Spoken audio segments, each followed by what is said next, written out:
గుడారములో 27 దినములు ఆయన మనలను కాచి కాపాడి 28వ దినములోనికి ప్రభువు మనలను ప్రవేశపరిచిన వారై ఉన్నారు. ఆయనకే నిండు మహిమ ఘనత ప్రభావములు యుగ యుగములు ఆయనకు మెండుగా కలుగును గాక. ఆమేన్. అలాగే రాత్రికాల సమయమందు ఆయన సన్నిధిలో ఆయన శిలువను ధ్యానము చేయడానికై ఏకీభవించిన ఆయన బిడలారా, ప్రభు మిమ్ములను మీ కుటుంబములను మీ పనిపాటులను మీరు చేయుచున్న సకల కార్యములను ఆయన బహుగా దీవించి ఆశీర్వదించునుగాక. కొద్ది నిమిషాలు పరిశుద్ధ గ్రంథములో నుండి దేవుని యొక్క వాక్యమును ధ్యానము చేద్దామండి. మార్కు సువార్త ప్రియులారా 14వ అధ్యాయం అండి. మార్కు సువార్త 14వ అధ్యాయము 62వ వచనమును చదువుకుందామండి. యేసు, అవును నేనే, మీరు మనుష్య కుమారుడు సర్వశక్తిమంతుని కుడి పార్శ్వమున కూర్చుండుటయో ఆకాశ మేఘారూఢుడై వచ్చుటయో చూచెదరని చెప్పాను. చాలండి. ప్రభు తన పరిశుద్ధమైన లేఖన భాగమును ఆయన మహిమార్థమై మన వినికిడిలో ఫలింపచేయును గాక. ప్రభువునందు ప్రియమైన దేవుని విశ్వాసులరా, యేసు క్రీస్తు ప్రభువుల వారిని గెత్సెమనే తోటలో బంధించినటువంటి ఆయనను మొదటిగా ఆయనను ప్రధాన యాజకుడైన అనబడే అతని ఇంటికి ఆయనను తీసుకుని వెళ్ళిన వారుగా ఉన్నారు. ఆ ప్రధాన యాజకుని గృహములో ఆయనతో పాటు యోహాను గారు ఉన్నారు. పేతురు ఎక్కడో దూరమున నిలువబడి దీని అంతము ఏమవుతుందో అన్న ఆశ కలిగిన వాడై పేతురు దూరము నుండి చూచుచున్నటువంటి వాడై ఉన్నాడు. ఆ ప్రధాన యాజకుని గృహములో వారు యేసు ప్రభువుల వారిని ఎన్నో ప్రశ్నలు వారు అడిగిన వారుగా ఉన్నారు. ఎన్నో ప్రశ్నలు యేసుని వారు అడిగితే ఆయన ఏ ప్రశ్నకును కూడా వారికి ఆయన జవాబును ఆయన ఇవ్వలేదండి. అన్నింటికీ ఆయన మౌనముగానే ఉన్నారు. అలాగే అక్కడున్న ధర్మశాస్త్రోపదేశకులు, మోషే పీఠాధిపతులు, శాస్త్రులు, పరిసయ్యులు వీరందరూ కూడా ఆయన మీద అబద్ధ నేరములు, లేని నేరములు, నిందలు ఆయన మీద వారు మోపుతూ ఉన్నటువంటి వారై ఉన్నారు. ఆయనను ఎలాగైనా మరణమునకు అప్పగించాలి అని ఆయనకు విరోధముగా వారి సాక్ష్యములు వారు వెతుకుతూ ఉన్నారు. కానీ ఎటువంటి సాక్ష్యమును కూడా వారు ఆయనకు విరోధముగా రూపించలేకపోయారు. వారిలో ఒకడు లేచి అంటాడు, ఇదిగో ఈయన దేవాలయమును పడగొట్టి 3 దినములలోగా ఆయన దేవాలయమును మరలా నిర్మిస్తాను అని చెప్పినప్పుడు మేము విన్నాము. దేవదూషణ చేస్తాడు అని ఆయన మీద ఎన్నో అబద్ధ సాక్ష్యములు వారు చెప్పారు. కానీ ఏ సాక్ష్యమును కూడా రుజువు కాలేదండి. వారు సాక్ష్యాలు వెతుకుతూ ఉండగా ఈలోగా ప్రధాన యాజకుడు ప్రభువుని ఒక ప్రశ్న అడిగాడు. బోధకుడా, వీరు నీ మీద ఎన్ని నిందలు వేయిస్తున్నారు? నీవు ఒక్క మాట కూడా నీవు మాట్లాడవా? ఎందుకు నీవు మౌనముగా ఉన్నావు? జవాబు ఇయ్యవా అని అడిగి అతడు ఒక ప్రశ్న అడుగుతున్నాడు. అక్కడ నీవు సర్వోన్నతుడైన పరమాత్మని కుమారుడు అయిన క్రీస్తు నీవేనా అని ఆయనను వారు అడిగారు. ప్రధాన యాజకుడు అడిగాడు ప్రభువుని, నీవు పరమాత్మని కుమారుడు అయిన క్రీస్తువు నీవేనా అని ప్రభువుని అడిగితే అప్పుడు ఆయన అన్నారు, అవును నేనే ఆయనను. మీరు మనుష్య కుమారుడు సర్వశక్తిని కుడి పార్శ్వమున కూర్చున్నటయో ఆకాశ మేఘారుడై వచ్చుటయో మీరు చూచెదరు అని ఆయన వారితో చెబుతూ ఉన్నటువంటి వారై ఉన్నారు. అవునయ్యా, నేనే ఆయనను, ఆ పరమాత్మని కుమారుడైన క్రీస్తుని నేనే. అయితే మీరు నన్ను తండ్రి కుడి పార్శ్వమున కూర్చున్నటయో నేను ఆకాశ మేఘారూఢుడనై మీ మధ్యకు వచ్చుటయో మీరు చూచెదరు అని ఆయన వారితో చెబుతూ ఉన్నారు. అనగా దాని భావము ఏమిటి అంటే, యేసు క్రీస్తు ప్రభువుల వారు రెండవ రాకడలో ఆయన రాబోతూ ఉన్నప్పుడు మేఘముల మీద ఆయన రాబోతూ ఉన్నారు. మేఘముల మీద ఆయన సంఘము దగ్గరకు ఆయన రాబోతూ ఉన్నారు అనబడే విషయమును ఆయన వారికి అక్కడ తెలియజేస్తూ ఉన్నారు. అందుకనే కదా మనం పాడుకుంటూ ఉన్నాము కీర్తనలో, మేఘాల మీద యేసు వచ్చుచున్నారు, మేఘాల మీద యేసు వచ్చుచున్నారు, పరిశుద్ధులందరినీ తీసుకుపోతారు, పరిశుద్ధులందరినీ తీసుకుపోతారు.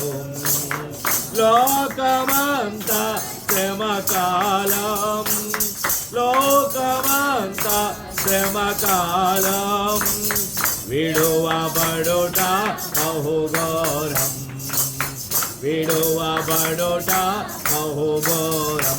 యేసు రాజుగా వచ్చుచున్నారు, లోకమంతా తెలుసుకుంటారు. యేసు రాజుగా, లోకమంతా తెలుసుకుంటారు.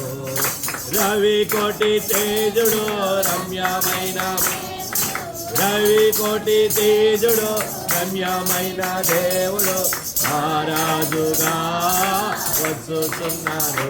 యేసు రారాజుగా వచ్చుచున్నారు, యేసు రాజుగా వచ్చుచున్నారు. లోకమంతా తెలుసుకుంటారు. యేసు రాజుగా, లోకమంతా తెలుసుకుంటారు. దేవునికి స్తోత్రం. కనుక ఆయన రెండవ రాకడలో ఆయన ఎలాగున ఆయన రాబోతూ ఉన్నారు అంటే, మేఘముల మీద ఆయన రాబోతూ ఉన్నారు. మేఘాల మీద వచ్చేటటువంటి ఆయన పరిశుద్ధులందరినీ ఆయన తీసుకుని వెళ్ళిపోతారు. అయితే ఇక్కడ మేఘము ఆయనకు ఒక వాహనము వలె మనకు కనబడుచు ఉన్నది. ఆయన తండ్రి కుడి పార్శ్వము నుండి ఆయన ఈ లోకములోనికి ఆయన రావడానికి ఆకాశ మేఘారూఢుడై, అనగా మేఘముల మీద ఆసీనుడై ఆయన దానిని ఒక వాహనముగా ఆయన చేసుకుని ఈ లోకములోనికి ఆయన రాబోతూ ఉన్నారు. అయితే పరిశుద్ధ గ్రంథములో దేవుని యొక్క మేఘము కొన్నింటిని మనకి సూచించుతూ ఉన్నది.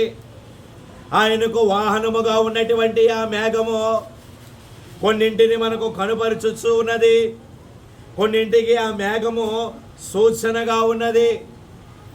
దేనికి ఆయన యొక్క మేఘము సూచనగా ఉన్నది అనబడే విషయమును ఈ రాత్రికాల సమయమందు దేవుని యొక్క వాక్యములో నుండి మనము ధ్యానము చేద్దామండి.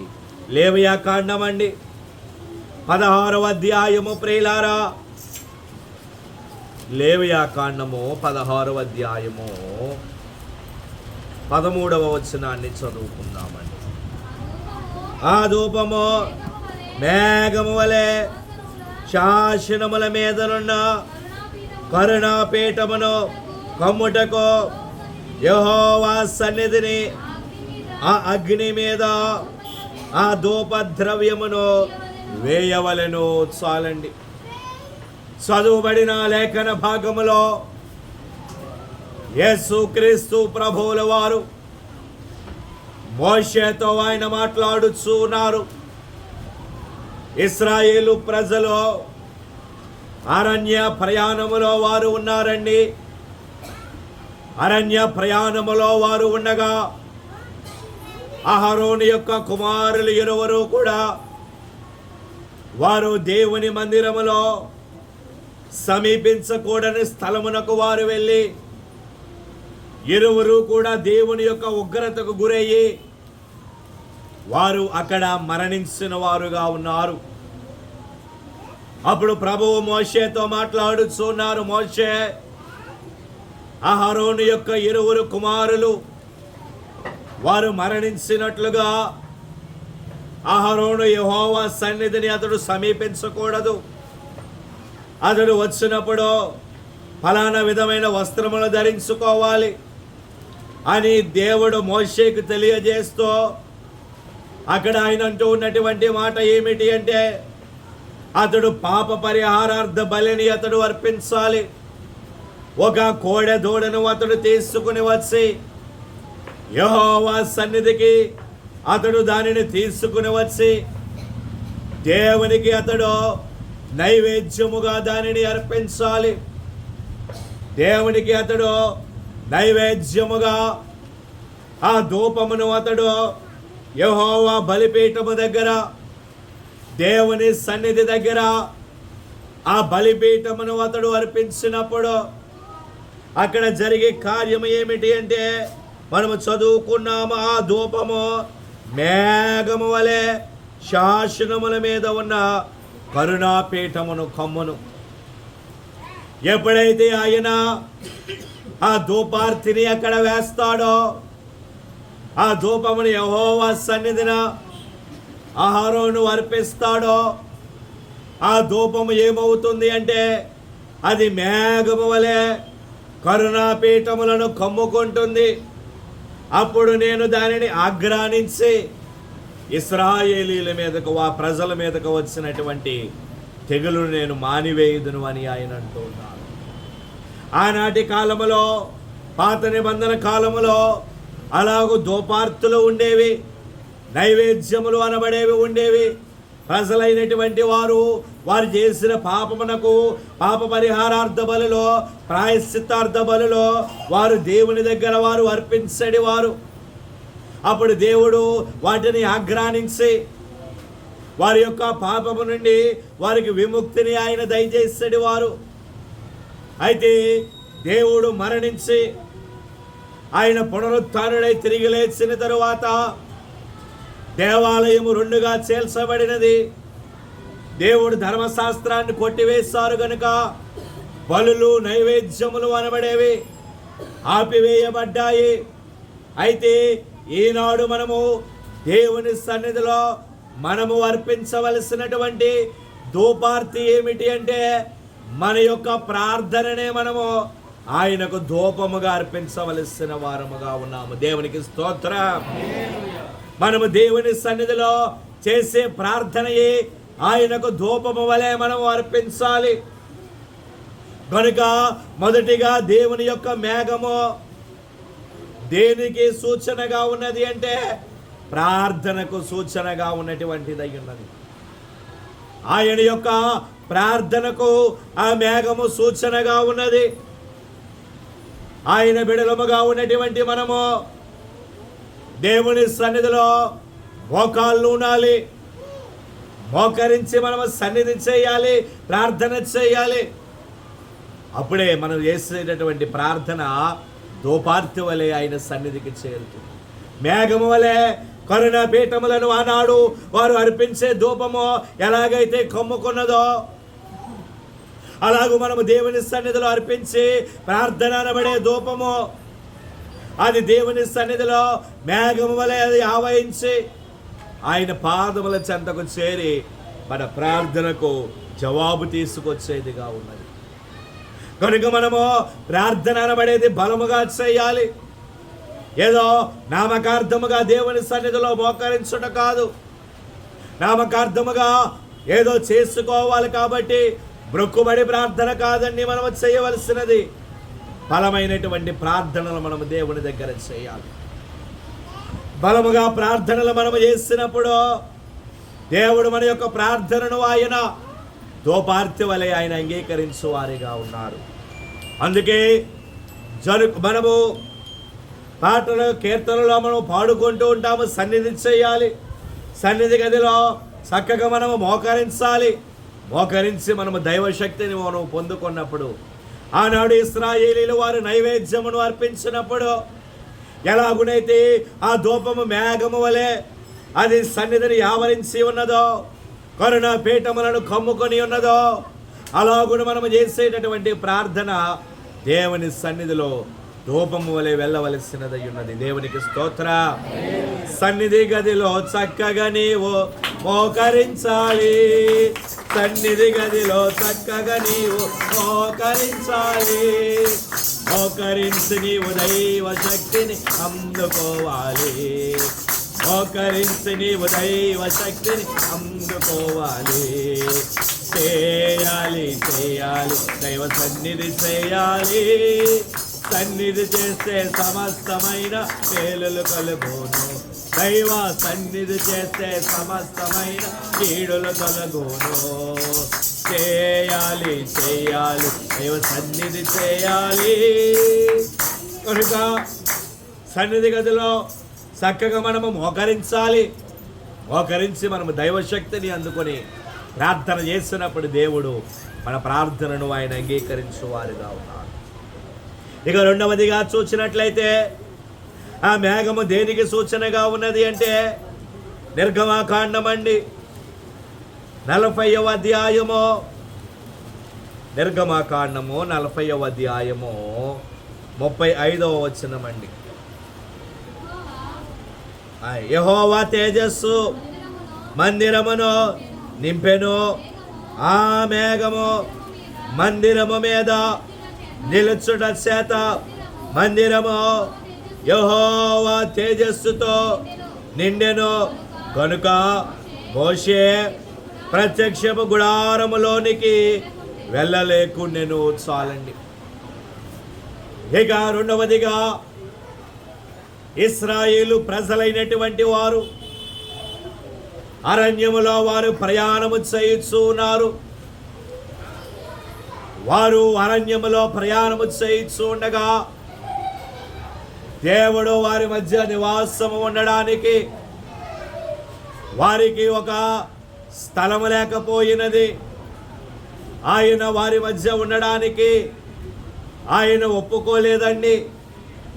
ఈ ప్రజలే లోబడనొల్లని ప్రజలు కనుక, వారు లోబడనొల్లను కనుక మోషే నేను వారి మధ్య నివాసము ఉండను కనుక నా కోసము ఒక ప్రత్యక్షపు గుడారమును తయారు చేయమన్నారు ప్రభు. మోషే బెసలేలను అహోలియాబును తీసుకుని దేవుని దైవ జ్ఞానమును పొందుకున్నటువంటి వారిని అతడు ఎన్నుకొని వారి ద్వారా అతడు ప్రత్యక్షపు గుడారమును అతడు నిర్మాణము చేస్తాడు. ప్రత్యక్షపు గుడారమును అతడు నిర్మాణము చేయగా ఆ ప్రత్యక్షపు గుడారము యొక్క ప్రతిష్ఠిత దినము వచ్చినది. ప్రతిష్ఠిత దినము వచ్చినప్పుడు యాజకులైన వారందరూ ఆ ప్రత్యక్షపు గుడారమును వారు ప్రతిష్ఠించు ఉన్నటువంటి వారై ఉన్నారు. ఆ గుడారమును వారు ప్రతిష్ఠించు ఉండగా అక్కడ జరిగిన కార్యము ఏమిటి అంటే ఆయన యొక్క తేజస్సు, దేవుని యొక్క తేజస్సు ఆ మందిరమును నింపినది. ఆ మేఘము మందిరములో ఉండుట వలన మోషే ఆయన మందిరములోనికి ప్రత్యక్షపు గుడారములోనికి వెళ్ళలేకపోయాడు. కనుక నేనంటాను, రెండవదిగా ఆయన మేఘము దేనికి సూచనగా ఉన్నది అంటే ఆ తేజస్సు, అది మేఘము ఆ మందిరము మీదకి వచ్చినది కనుక రెండవదిగా ఆయన మేఘము దేవుని యొక్క మందిరమునకు సూచనగా ఉన్నటువంటిది ఉన్నది. దేవునికి స్తోత్రం. ఆ మేఘము దేవుని మందిరమునకు సూచనగా మనకి కనబడుచు ఉన్నదండి. దేవుని మందిరము ప్రత్యక్షపు గుడారము వారు ఏర్పాటు చేస్తారు. మోషే, బెసలేలు, అహోలియాబు అనబడే వారి ద్వారా మోషే దానిని చక్కగా నిర్మాణము చేయించాడు. నైపుణ్యము కలిగిన వారి చేత చక్కగా ప్రదీపములో, దీపవృక్షములో, బంగారు గంగాలము, ఇత్తడి పీట ఇవన్నీ ఆయన ప్రత్యక్షపు గుడారములో చక్కగా ఏర్పాటు చేయించాడు. అలాగున ఆయన ఏర్పాటు చేయించిన తరువాత ప్రతిష్ఠిత దినమున ఆయన మందిరములోనికి ఆయన మేఘమే వచ్చినది. ఆ మేఘము వచ్చుట ద్వారా వారు ఆ మందిరము లోపలికి వారు వెళ్ళలేకపోయారు. కనుకనే దేవదాసయ్య గారు రాసిన కీర్తనలో మనం పాడుకుంటూ ఉన్నాము, సొలొమోను దేవాలయములో నీదు మేఘము రాగానే, సొలొమోను దేవాలయములో నీదు మేఘము రాగానే, యాజకులుని తేజమహిమకు నిలువలేక పోయిరి, యాజకులుని తేజమహిమకు నిలువలేక పోయిరి. ఇశ్రాయేలు సైన్యమునకు ముందు నడచిన దైవమా, ఇశ్రాయేలు సైన్యమునకు ముందు నడచిన దైవమా, నేడు మాతో కూడా నుండి అమ్మునాడి ఇంచుమా, నేడు మాతో కూడా నుండి అమ్మునాడి ఇంచుమా. దేవునికి స్తోత్రం. ఆ దేవాలయములో ఆయన మహిమ రాగానే ఆ తేజస్సుకు వారు నిలవలేకపోయిన వారుగా ఉన్నారు. కనుక రెండవదిగా ఆయన మేఘము ఆయన మందిరమునకు సూచనగా ఉన్నది. మొదటిగా ఆయన మేఘము ప్రార్థనకు సూచనగా ఉన్నది. రెండవదిగా ఆయన మేఘము మందిరమునకు సూచనగా మనకి కనబడుతూ ఉన్నది. కనుక మనము దేవుని మందిరాన్ని మనము ఎప్పుడు మనము విడిచిపెట్టరాదు. దేవుని మందిరమునకు మనము సమీపముగా మనము ఉండాలి. ఆరాధన కార్యక్రమాలలోను, శిలువ ధ్యాన కార్యక్రమాలలోను, సన్నిధి కార్యక్రమాలలోనూ మనము తప్పక ఏకీభవించాలి. మందిరములో ఏ పని ఉన్ననో, ఎటువంటి కార్యక్రమమో మందిరములో జరుగుతూనో మనము వాటిలో తప్పక మనము ఏకీభవించవలసిన వారముగా ఉన్నాము. కనుక రెండవదిగా ఆయన మేఘము మందిరమునకు సూచనగా ఉన్నదండి. ప్రకటన గ్రంథము ప్రియులారా 14వ అధ్యాయం అండి. ప్రకటన గ్రంథము 14వ అధ్యాయము 14వ వచనము నుండి చదువు. మరియు నేను చూడగా ఇదిగో తెల్లని మేఘము కనబడెను, మనుష్య కుమారుని పోలిన యొక్కడు ఆ మేఘము మీద ఆసీనుడయ్యుండెను. ఆయన శిరస్సు మీద సువర్ణ కిరీటమును, చేతిలో వాడిగల కొడవలియు ఉండెను. అప్పుడు మరి ఒక దూత దేవాలయములో నుండి వెడలి వచ్చి, భూమి పైరు పండి ఉన్నది, కోతకాలము వచ్చినది, మీ కొడవలి పెట్టి పోయమని గొప్ప స్వరముతో ఆ మేఘము మీద ఆసీనుడై ఉన్నవానితో చెప్పాను. చాలండి. చదువుబడిన లేఖన భాగములో పద్మసు ద్వీపములో ఖైదుగా ఉన్నటువంటి యోహాను గారు ఆయన పొందుకున్నటువంటి దర్శనములను బట్టి ఆయన అక్కడ వ్రాయించు ఉన్నటువంటి మాట ఏమిటి అంటే, ఇదిగో నేను ఒక తెల్లని మేఘము కనబడెను, మనుష్య కుమారుని పోలిన ఒకడు, ఆయన దాని మీద ఆసీనుడై ఉన్నారు. ఆయన శిరస్సు మీద సువర్ణ కిరీటము ఉన్నది, చేతిలో వాడిగల కొడవలి ఉన్నది. అప్పుడు దేవాలయములో నుండి మరి ఒక దూత బయటకు వెడలి వచ్చినది. దేవాలయములో నుండి బయటకు వచ్చిన దూత, ఆ దూత ఏమంటూ ఉన్నారు అంటే, భూమి పైరు పంట పండి ఉన్నది కనుక మీ కొడవలిని పెట్టి దానిని కోయిడి అని ఆయన అంటూ ఉన్నారు. కనుక దాని భావం ఏమిటి అంటే, మనము దేవాలయములో ఉండడం ద్వారా, ఆయన దేవాలయములో మనము సభ్యులముగా ఉండడం ద్వారా, మనము ఆయన రాకడ వచ్చినప్పుడు, ఆయన పంట కోసినప్పుడు మనము గోధుమల వలె మనము ఉండగలము. గురుగుల వలె కాకుండా మనము గోధుమల వలె మనము ఉండి, ఆయన పంట కోతలో మనము కోయబడి ఆయన ద్వారా మనము రాకడకు మనము ఆయుత్తం అవ్వగలము. ప్రియమైనటువంటి వారలారా, దేవునికి స్తోత్రం. కనుక రెండవదిగా ఆయన మేఘము దేనికి సూచనగా ఉన్నది అంటే, దేవుని మందిరానికి సూచనగా ఉన్నది. కనుక మందిరమును మనము ఏనాడు మనము విడిచిపెట్టరాదు. మందిరమునకు అత్యంత సమీపముగా మనము ఉండాలి. మూడవదిగా చూసినట్లయితే నిర్గమకాండమండి 16వ అధ్యాయము, నిర్గమకాండము 16వ అధ్యాయము 10వ వచనము నుండి, అట్లు అహరోను ఇశ్రాయేలీల సర్వ సమాజముతో మాట్లాడుచుండగా వారు అరణ్యము వైపు చూచిరి. అప్పుడు యెహోవా మహిమ ఆ మేఘములో వారికి కనబడెను. చాలండి. ఇక మూడవదిగా ఇశ్రాయేలు ప్రజలు అరణ్య ప్రయాణములో వారు ఉన్నారు. వారి ఏలీము అనబడే ప్రాంతమునకు వారు వచ్చినప్పుడు వారు త్రాగడానికి నీరు లేకపోయినది. అప్పుడు వారు మోషే అహరోనుల మీద కోపపడగా వారు దేవునికి ప్రార్థన చేస్తారు. ప్రార్థన చేయగా దేవుడు ఆ నీటిని ఆయన మధురములుగా ఆయన మార్చిన వారుగా ఉన్నారు. ఆ నీటిని ఆయన మధురముగా మార్చి వారి యొక్క దాహాన్ని ఆయన అక్కడ తీర్చారు.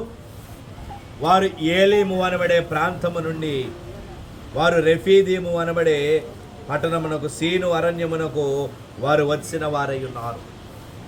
వారు సీను అనబడే అరణ్యమునకు వారు వచ్చినప్పుడు మరలా మోషే అహరోనుల మీద వారు సనుగుచూ ఉన్నారు. ఏమిటి వారు సనుగులు అంటే, ఏమయ్యా మోషే, మేము ఐగుప్తు దేశములో ఉన్నప్పుడు మేము సమృద్ధిగా మాంసములు తినేవారమే. ఆ దేశములో మాకు సమృద్ధిగా మాంసము ఉండేది. ఈ అరణ్యములోనికి వచ్చిన తరువాత మాకు మాంసము లేదు, సరి అయిన ఆహారము లేదు అని వారు మోషే అహరోనుల మీద వారు సనుగుకొన్నారు. వారిని వారు తృణీకరించారు. మోషే అహరోనులను వారు తృణీకరించారు. అప్పుడు మోషే దేవునికి ప్రార్థన చేయగా దేవుడు మోషేతో మాట్లాడారు. మోషే మోషే, రేపటి దినాన వారు గొప్ప మహిమను వారు చూడబోతూ ఉన్నారు. సాయంకాలమందు మీ పాలెమును పోరేడులు వచ్చి కప్పుతాయి. ఉదయకాలమున వారు మాంసము తిందురు, సాయంకాలమున వారు మాంసము తిందురు. ఎంతగా వారు మాంసమును తిందురు అంటే, వారు బొత్తిగా ఆ మాంసమును వారి నాసికారంధ్రములలో నుండి వచ్చునంత వరకు వారు మాంసమును తిందురు. వారు విసర్జించే వరకు వారు ఆ మాంసమును తిందురు అని దేవుడు మోషేతో మాట్లాడి అక్కడ కనబడుచున్నటువంటి మాట ఏమిటి అంటే, వారు అప్పుడు ఆ మాటలు మాట్లాడిన తరువాత అరణ్యము వైపు వారు చూడగా యెహోవా మహిమ ఆ మేఘములో వారికి కనబడినది. దేవుని యొక్క మహిమ ఆ మేఘములో వారికి కనబడినది. కనుక నేనంటాను, మూడవదిగా ఆయన మేఘము దేనికి సూచనగా ఉన్నది అంటే, దేవుని యొక్క మహిమకు సూచనగా ఉన్నటువంటిది అయి ఉన్నది. దేవునికి స్తోత్రం.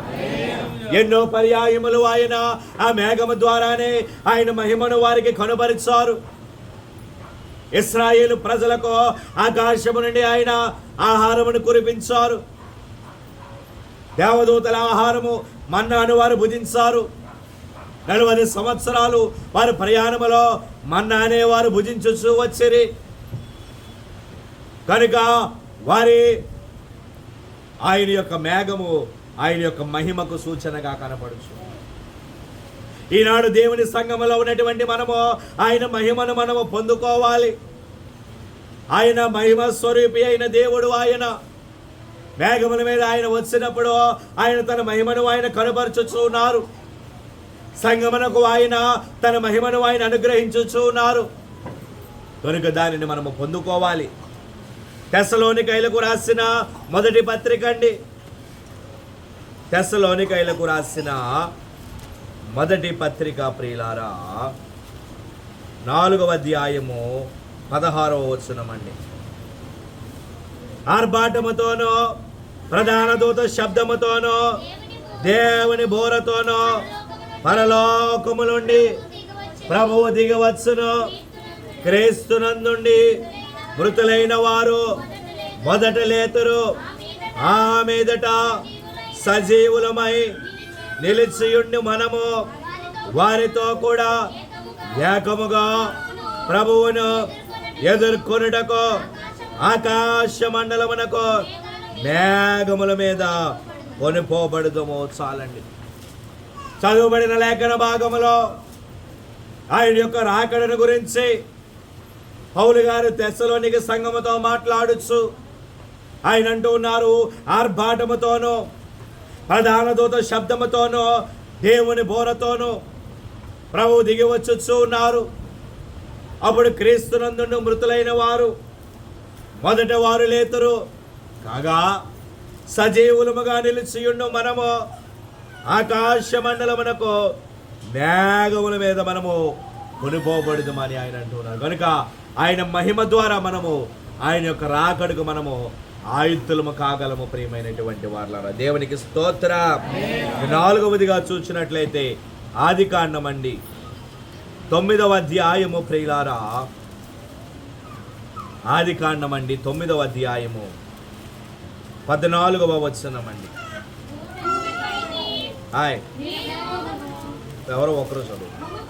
భూమిపైకి నేను మేఘమును రప్పించున్నప్పుడు ఆ ధనస్సు మేఘములో కనబడును. చాలండి. చదువుబడిన లేఖన భాగములో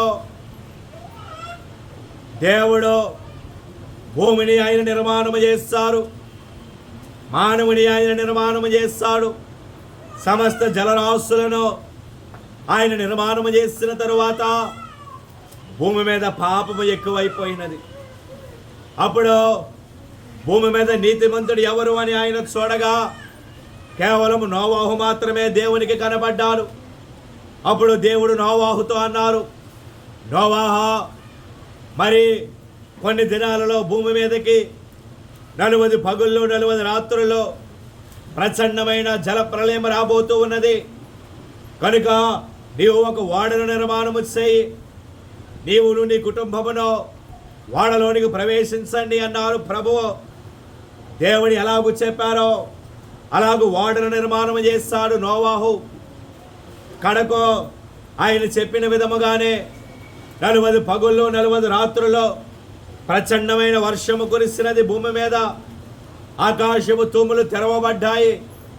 ఓడ ఆ జలరాశులకు నేల నుండి పైకి లేచినది. కడకు ఓడ అరారోతు కొండ మీద నిలిచినది. తరువాత కొన్ని దినాలకు భూమి మీద నీరు తగ్గిపోయిన తరువాత నోవాహు ఓడ నుండి బయటికి వచ్చి దేవునికి నైవేద్యమును అర్పించాడు. ఆ నైవేద్యమును దేవుడు ఆగ్రహించిన తరువాత ఆయన కోపము చల్లారినది. అప్పుడు ప్రభు అంటూ ఉన్నారు నోవాహుతో, ఇక ఎన్నటికీ నేను భూమి మీద గట్టి జల ప్రళయమును నేను రానియను. కనుక నీకును నాకును నిబంధనగా ఆకాశములో నేను ఒక ఇంద్రధనస్సును నేను ఉంచుతూ ఉన్నాను.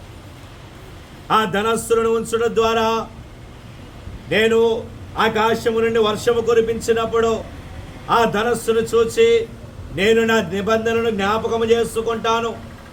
నా నిబంధనను నేను జ్ఞాపకము చేసుకుని ఇక ఎన్నడూనో భూమి మీద అట్టి ప్రళయం రాకుండా నేను చూచుకుంటాను అని ప్రభువు నోవాహుతో అంటూ ఉన్నారు. కనుక 4వదిగా అది దేనికి సూచనగా ఉన్నది అంటే ఆ మేఘము దేవుని నిబంధనకు సూచనగా ఉన్నది. ఆయన నిబంధన చేసుకున్నారు నోవాహుతో, ఇక ఎన్నడూ నేను అటు ప్రళయాన్ని రానివ్వను అని నిబంధన చేసుకున్నారు కనుకనే ఆయన ఆ ధనస్సును ఆ మేఘములో ఆయన ఉంచి ఆయన భూమి మీదకి అట్టి ప్రళయం మరల రాకుండా ఆయన కాపాడు. కనుక మనమును దేవుని నిబంధనలు మనం ఎరిగి ఉండవలసిన వారముగా ఉన్నాము. ఇక 5వదిగా చూసినట్లయితే మార్కు సువార్త అండి, 9వ అధ్యాయము. మార్కు సువార్త 9:7 అండి. మేఘం ఒకటి వచ్చి వారిని కమ్మగా, ఈయన నా ప్రియ కుమారుడు, ఈయన మాట వినుడని ఒక శబ్దము ఆ మేఘములో నుండి పుట్టెను. చాలండి. ఇక 5వదిగా పేతురు, యోహాను, యాకోబులను ఆయన ఒకసారి వెంట పెట్టుకుని రూపాంతర కొండ మీదకు ఆయన వెళ్ళారు. రూపాంతర కొండ మీదకు ఆయన వెళ్ళగా ప్రభు దగ్గరకు మోషే, ఏలియాలు దిగి వచ్చారు. దిగి వచ్చినప్పుడు వారి అక్కడ చూచి ప్రభువుతో అంటూ ఉన్నారు, బోధకుడా, మనం ఇక్కడ ఉండటం మంచిది. నీకు ఒకటియో, మోషేకు ఒకటియో, ఏలియాకు ఒకటియో 3 పర్ణశాలలు మేము కడతాము అని వారు అన్నారు. అప్పుడు ఆ మేఘములో నుండి ఒక స్వరము వారికి వినబడుతున్నది. ఏమిటి ఆ స్వరము అంటే, ఈయన నా ప్రియ కుమారుడు, ఈయన మాట మీరు వినండి అనబడి ఒక శబ్దము ఆకాశములో నుండి వారికి వినబడుతున్నది. కనుక అది ఎవరి శబ్దమో? తండ్రి అయినటువంటి దేవుని శబ్దము. కనుక 5వదిగా ఆ మేఘములో నుండి వచ్చినటువంటి మాట ఏమిటి అంటే అది దేవుని మాట, అనగా దేవుని వాక్యము. కనుక 5వదిగా ఆ మేఘము దేనికి సూచనగా ఉన్నది అంటే ఆయన యొక్క వాక్యమునకు సూచనగా ఉన్నటువంటిది అయి ఉన్నది. దేవునికి స్తోత్ర. దేవుని వాక్యమునకు ఆ మేఘము సూచనగా ఉన్నది. కనుక మనము దేవుని వాక్యమును మనము ధ్యానము చేయాలి. దేవుని వాక్యాన్ని మనము వినాలి. ఆయన వాక్యమును మనము చదవాలి. కనుకనే ఆయన అంటూ ఉన్నారు, కీర్తనాకారుడు, యెహోవా ధర్మశాస్త్రమునందు ఆనందించుచు దివారాత్రములు దానిని ధ్యానించువాడో ధన్యుడు అని ఆయన అంటూ ఉన్నారు. కనుక ఆయన వాక్యమును మనము నిరంతరము మనము ధ్యానము చేయాలి. కనుక ప్రభు అంటూ ఉన్నారు, నేనే ఆయన కుమారుడును, మీరు మనుష్య కుమారుడు తండ్రి కుడి పార్శ్వమున కూర్చున్నటయో, ఆయన మేఘారూఢుడై వచ్చుటయో మీరు చూచెదరు అని ఆయన అంటూ ఉన్నారు. మేఘము ఆయన యొక్క వాహనముగా మనకు కనబడుచున్నది. ఆ మేఘము దేనికి సూచనగా ఉన్నదో 5 విషయాలు మనము చూచాము. 1 ప్రార్థన, 2వదిగా మందిరము, 3వదిగా దేవుని మహిమ, 4వదిగా ఆయన నిబంధన, 5వదిగా ఆయన యొక్క వాక్యమునకు సూచనగా ఉన్నది. కనుక ఈ 5 లక్షణాలు మనము కలిగి ఉన్నాము. దేవుని ద్వారా వచ్చే దైవ దీవెనాశీర్వాదములు పొందుకున్నాము. ప్రభు కృపా దీవెనాశీర్వాదములు మీ ఎల్లరికూ తోడయుండునుగాక. ఆమేన్. మోకరిందామండి, ఆయన ధ్యానములోనికి వెళదాము. ప్రియులారా, అందరము కూడా మోకరిందాము. వల్లంతారాక్తమో మొండ్లా కిరీటమో తలపై పెట్టిరి సోదా